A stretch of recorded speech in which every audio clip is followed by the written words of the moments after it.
Bonjour à tous et bienvenue sur boursicoté.com pour cette nouvelle analyse technique Forex, matières premières et Bitcoin avec une paire de devises euro-dollar qui continue à évoluer ici dans un range entre 1.0120 et cette zone ici des 1.0280, donc toujours suite à une forte baisse ici qui a provoqué une cassure des 1.0360. Objectif ici, il était sur la zone de parité, on rebondit légèrement mais sans même revenir sur la zone des 1.0360 qui correspond qui plus est au retracement à 61,8% de Fibonacci de l'intégralité ici de cette dynamique baissière, et donc on se stabilise ici entre le retracement de 50 et de 23,6%. Alors d'un point de vue plus court terme, ce que l'on peut observer, c'est que l'on est bel et bien sorti ici de cette dynamique haussière, ça je vous le signalais hier, et on inverse le flux puisque suite au contact ici sur la bande de Bollinger inférieure, on rebondit ici sur la moyenne mobile 20 exponentielle qui agit désormais comme résistance puisque suite à cela, on est venu tester la zone des 1.0120. C'est sur rupture de cette zone que l'on pourrait relancer la dynamique baissière puisque l'objectif serait un retour sur la zone de parité et en cas de cassure de la zone des 0.9952, on validerait la poursuite du mouvement haussier d'un point de vue moyen terme.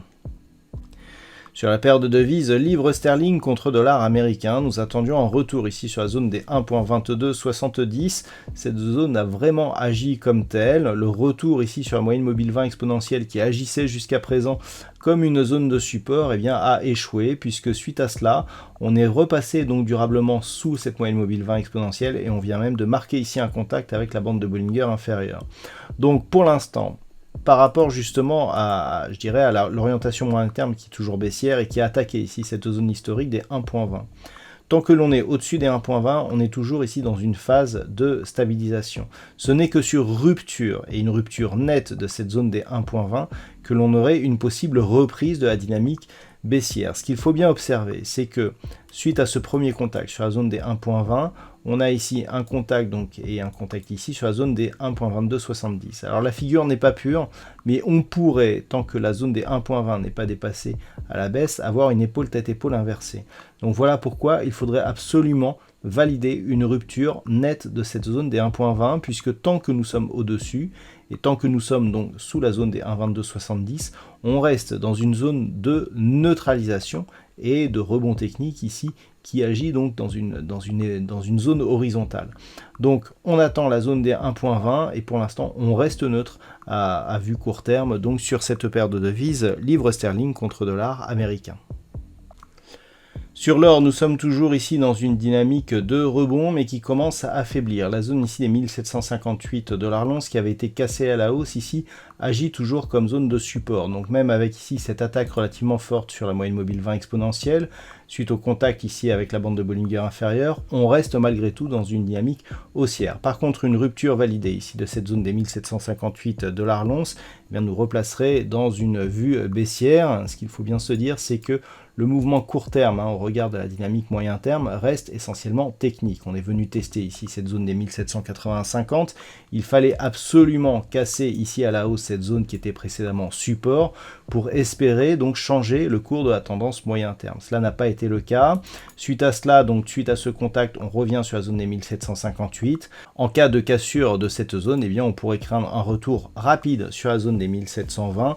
Puis sur la zone ici des 1675 $ l'once. Il faut bien se rappeler que ce niveau que l'on voit bien ici sur cette vue hebdomadaire correspond à un support majeur de la tendance moyen terme qui neutralise cette dynamique et donc une rupture de cette zone serait un signal très important et à prendre en compte donc sur le métal jaune. Donc attention ici à ce petit excès de faiblesse. Si on revient sur l'unité de temps H4, on surveillera donc la zone des 1758 $ l'once, puis la zone des 1720 si une accélération baissière venait à se produire.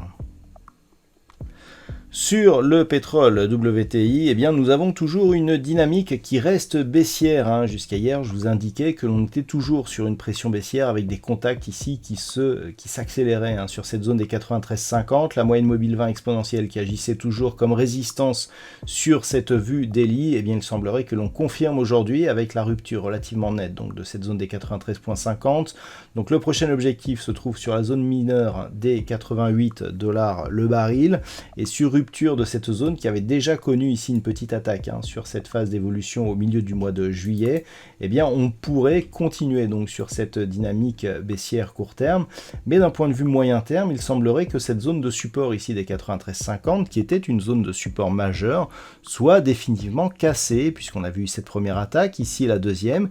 Si on continue ici à persister dans cette voie, on pourrait bien casser aussi la zone des 88 pour rejoindre ici la zone des 84$ le baril. Donc suite à ces deux points hauts significatifs qui sont quasiment au même niveau, en tout cas depuis le premier il n'y avait pas eu de nouveaux points hauts significatifs, il semblerait que l'on soit en train de valider un retournement de la tendance moyen terme qui pourrait donc bien s'orienter à la baisse. Lorsque l'on regarde sur une unité de temps un peu plus courte, comme par exemple l'unité de temps 4 heures, on voit bien que la dynamique actuelle ici eh bien, est relativement forte et que l'on pourrait rapidement rejoindre ici cette première zone d'alerte des 88$ le baril. Et enfin sur le Bitcoin, nous sommes toujours ici dans cette petite dynamique haussière, nous sommes ici en daily, et on peut voir que la moyenne mobile 20 exponentielle agit toujours comme un petit support sur l'orientation court terme.